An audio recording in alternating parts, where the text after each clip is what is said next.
As we celebrate Black history, we highlight the success of the Pullman Porter. These traveling African American men were provided opportunities by the railroad systems and were symbolically given the chance to enfranchise those who were still living in the slave-entrenched South. We explore the journey of the Pullman Porter and take the time to recognize the possibility that the railroads presented to these African American men during the turn of the century. This is their story. This is the journey of the Pullman Porter. We travel to Seattle, Washington to meet with a third-generation railroad employee by the name of Thomas Gray.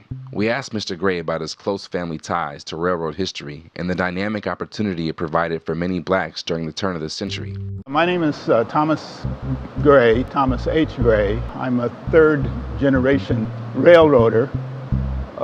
My grandfather, Henry Jones, was a train porter who worked out of the New Mexico Division for the Santa Fe Railroad in Albuquerque, New Mexico.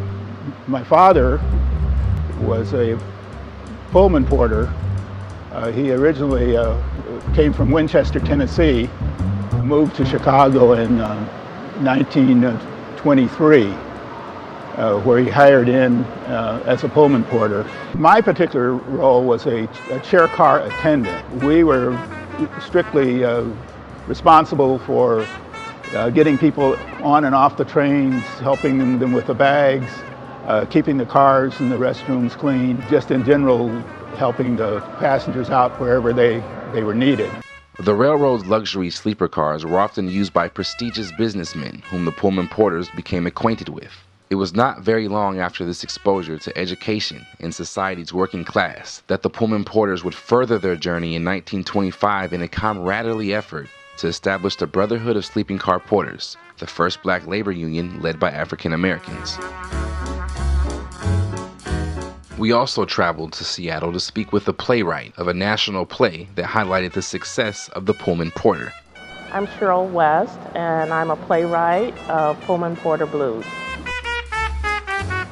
One of the things that I discovered when I was doing the research, and I researched for about 3 years, for the Great Migration, it was Pullman porters who were taking information back to the South and saying, there are jobs up here.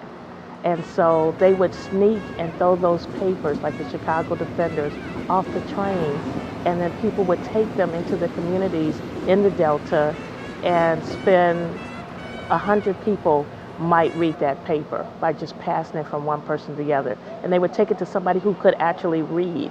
So they were sort of our earlier activists. With the railroad system symbolically providing the link to these lands of opportunity, porters were exposed to the commerce found bustling within thriving cities like Chicago, Oakland, St. Louis, Los Angeles, which eventually helped lead to the Harlem Renaissance and the birth of the black middle class. The play takes place over one night, and it's a night that Joe Louis won the heavyweight championship. And there's this iconic photo of the Pullman porters lifting Joe Louis up. And the thing is that Joe Louis was a fighter, and the Pullman porters were also trying to fight. And at the end, one of my porters says, we're gonna be Joe Louis. You put us on the rope, we're gonna come back fighting. The Pullman Porters went on to purchase their own mansions in the Chicago neighborhood of Bronzeville as a way to bypass the white-only hotels that were found in Chicago. The Quincy Club accommodated black railroad workers operating on routes like the Capital Limited, the Lincoln Service, and the City of New Orleans, which traveled alongside the Mississippi River in and out of Chicago down to New Orleans. Quincy Club has since been converted into the first African American museum in the United States. It's also known as the DeSable Museum, which is the first of its kind. These were very important men in the timeline of black history as they highlighted the dignity that can still be seen today.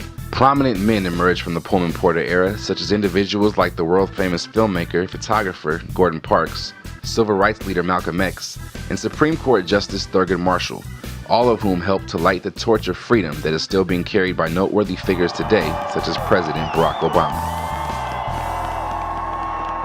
Learn more about Black History Month events and cultural travel destinations at myblackjourney.com.